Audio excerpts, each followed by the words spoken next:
প্রিয় অষ্টম শ্রেণীর শিক্ষার্থীবৃন্দ, আশা করি তোমরা সবাই ভালো আছো। সাইটি সরমানের পক্ষ থেকে তোমাদেরকে স্বাগতম। আজকে আমরা বিজ্ঞান বইয়ের প্রথম অধ্যায় প্রাণী জগতের শ্রেণীবিন্যাসের যে অনুশীলনী আছে, বহু নির্বাচনী, সংক্ষিপ্ত প্রশ্নোত্তর, সৃজনশীল প্রশ্নোত্তর, আজকে এগুলো নিয়ে আলোচনা করবে এবং বিজ্ঞান বইয়ের শেষে যে পর্যালোচনা আছে সেইগুলো দেখে নিয়ে একটু প্রথম অধ্যায়ের পাঠ শেষে, এই প্রথম অধ্যায়ের পাঠ শেষে যা শিখলাম, প্রাচীর দিয়ে ঘেরা গহ্বরকে সিলেন্টেরন বলে। অনেক সময় আসতে পারে যে তাহলে সিলেন্টেরন কি? এটা একাধারে পরিপাক ও সংবহনে কাজ করে। ভ্রূণের যে সকল কোষীয় স্তর থেকে পরবর্তীতে টিস্যু বা অঙ্গ সৃষ্টি হয় তাদেরকে ভ্রূণস্তর বলে। তাহলে এটাও আসতে পারে যে ভ্রূণস্তর কাকে বলে। বহুকোষী প্রাণীর পৌষ্টিক নালী এবং দেহপ্রাচীরের মধ্যবর্তী ফাঁকা স্থানকে সেলুম বলে। হিমোসিলের ভিতর দিয়ে রক্ত প্রবাহিত হয়। প্রাণী জগতের আর্থ্রোপোডা পর্বের প্রাণীদের সংখ্যা সবচেয়ে বেশি। মলাস্কা পর্বের প্রাণীদের নরম দেহ মেন্টল দ্বারা আবৃত। মলাস্কা পর্বের প্রাণী হলো শামুক এবং ঝিনুক। তাদের দেহে বাইরে শক্ত যে আবরণ সেটাকে বলা হয় মেন্টল। মাংসল পা দিয়ে এরা চলাচল করে।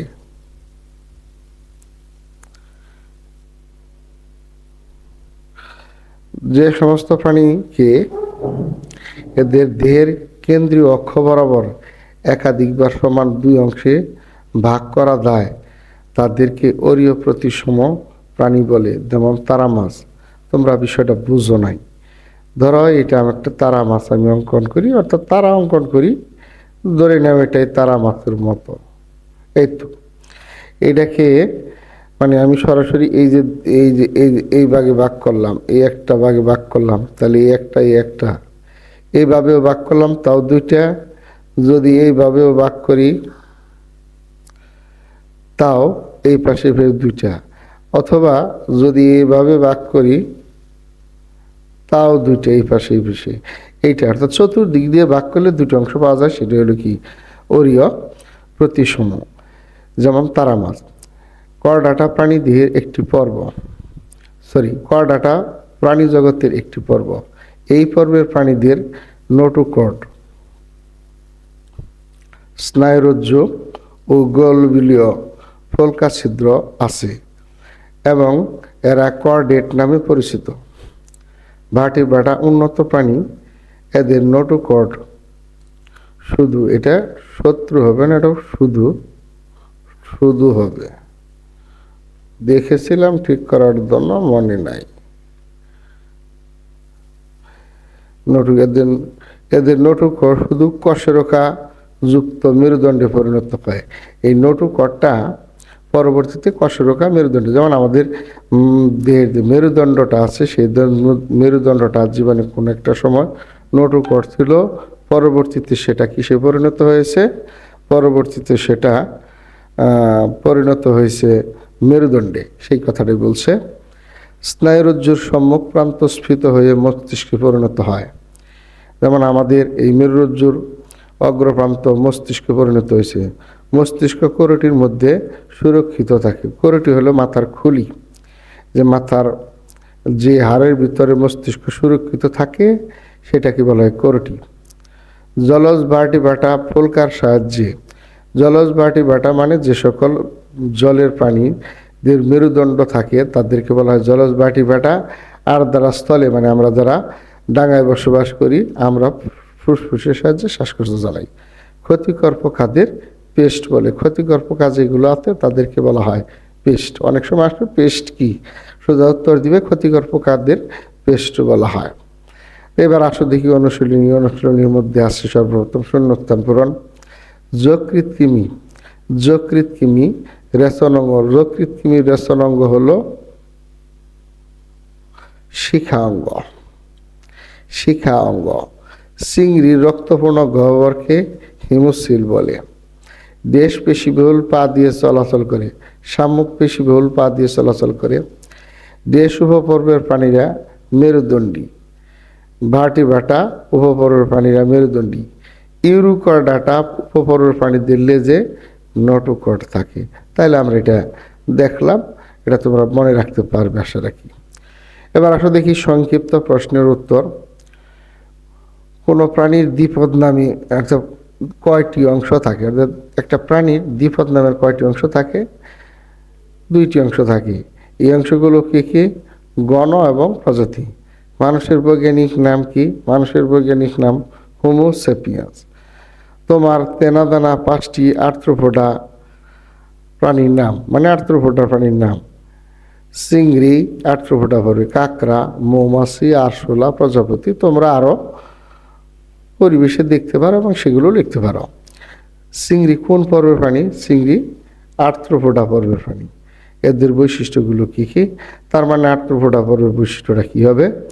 দেহে বিভিন্ন অঞ্চলে বিভক্ত, যথা মস্তক, বক্ষ, উদর এবং সন্ধি যুক্ত উপাঙ্গ বিদ্যমান। অর্থাৎ আমরা যদি একটি আরশোলাকে দেখি বা একটা চিংড়িকে দেখি, তাহলে ভালো করে দেখব এর মস্তক আছে, বক্ষ আছে, উদর আছে। বক্ষ থেকে সন্ধিযুক্ত পা বেরিয়ে যায়। মাথায় একজোড়া পুঞ্জাক্ষী, আমরা যেটাকে চোখ বলি, চোখের মধ্যে অসংখ্য চোখ থাকে, তখন সেটাকে বলে পুঞ্জাক্ষী। ও অ্যান্টেনা লম্বা সুতার মতো থাকে। দেহে রক্তপূর্ণ গহ্বর হিমোসিল নামে পরিচিত। নরম দেহ কাইটিন সমৃদ্ধ শক্ত আবরণী দ্বারা গঠিত। এখন এই আসো দেখি, তারপরে 4 নম্বর প্রশ্ন আছে, স্তন্যপায়ী প্রাণীদের বৈশিষ্ট্যগুলো দেখো, অর্থাৎ লেখা হবে। দেখো না, এখানে লেখা হবে, এখানে লেখা হবে। এই পর্বের প্রাণী সারা জীবন অথবা ভ্রূণ অবস্থায় পৃষ্ঠীয় দেশ বরাবর নোটোকর্ড অবস্থান করে। নোটোকর্ড হলো একটা নরম, নমনীয়, দণ্ডাকার, দৃঢ় ও অখণ্ডায়িত অঙ্গ। পৃষ্ঠদেশী একক ফাঁপা স্নায়ুরজ্জু বিদ্যমান।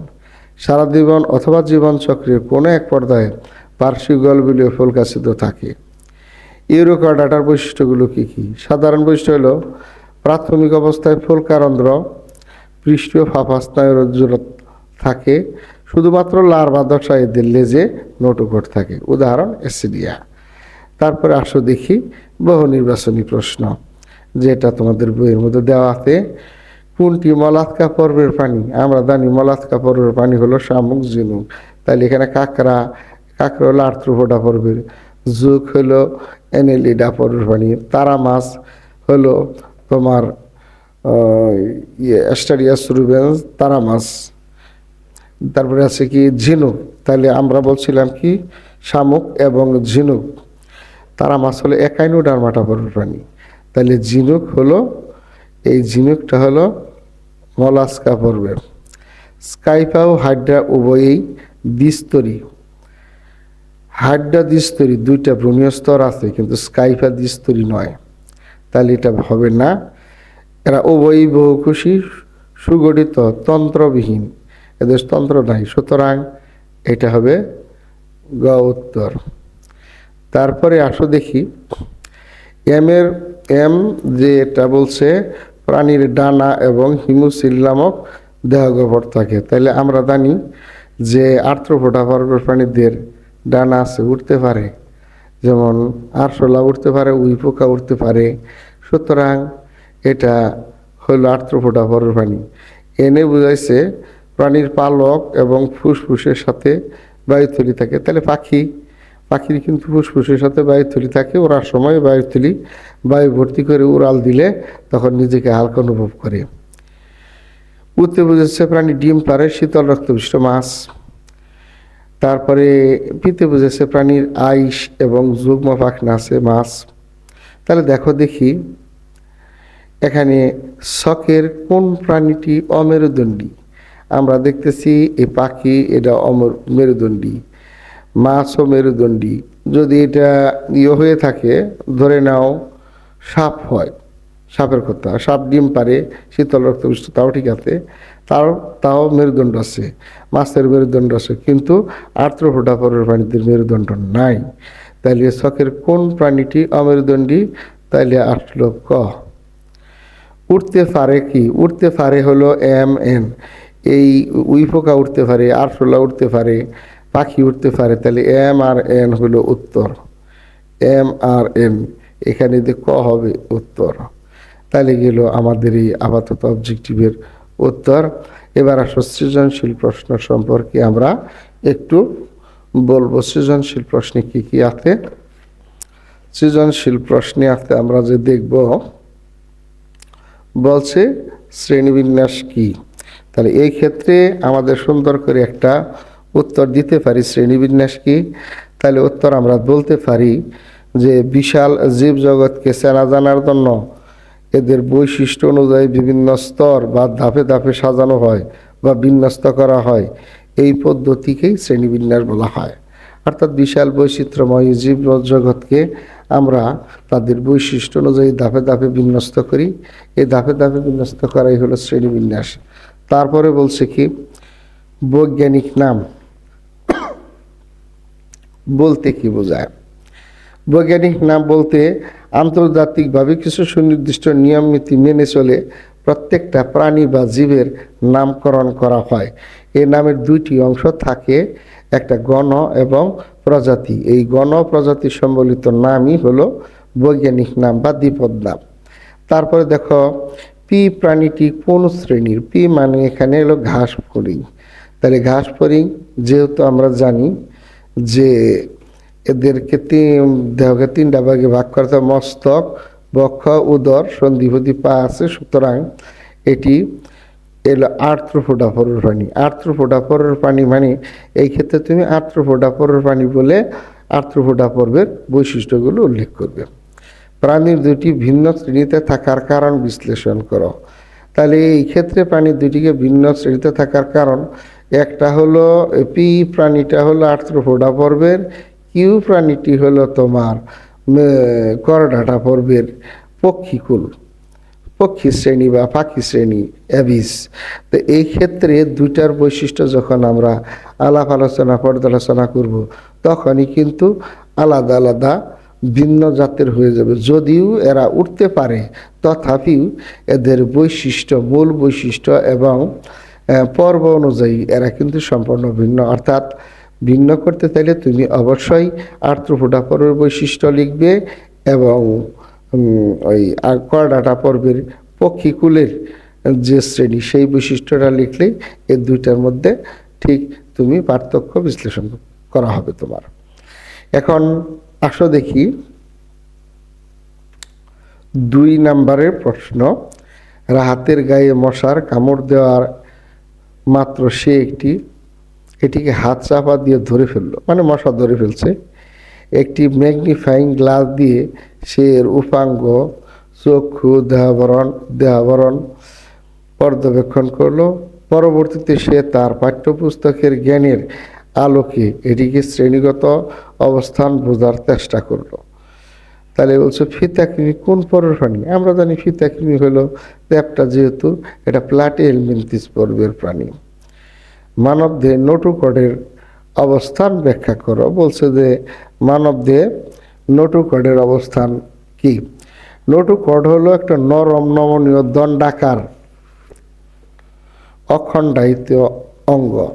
এটি সাধারণত মানবদেহের নোটোকর্ড শুধুমাত্র ভ্রূণীয় অবস্থায় থাকে।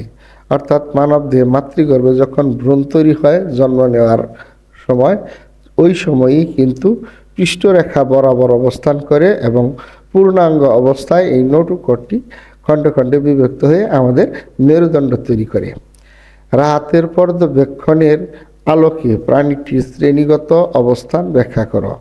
রাহাতের পর্যবেক্ষণ অর্থাৎ প্রাণীটির শ্রেণীগত, তাহলে এই ক্ষেত্রে রাহাত কোনটা ধরলো? মশা ধরলো। মশা সেটা কোন পর্বের প্রাণী? আর্থ্রোপোডা পর্বের প্রাণী। সুতরাং তুমি এই আর্থ্রোপোডা পর্বের প্রাণীর বৈশিষ্ট্যটা উল্লেখ করে দিলেই হলো। প্রাণীটির শ্রেণীগত অবস্থান জানা রাহাতের জন্য প্রয়োজন কেন?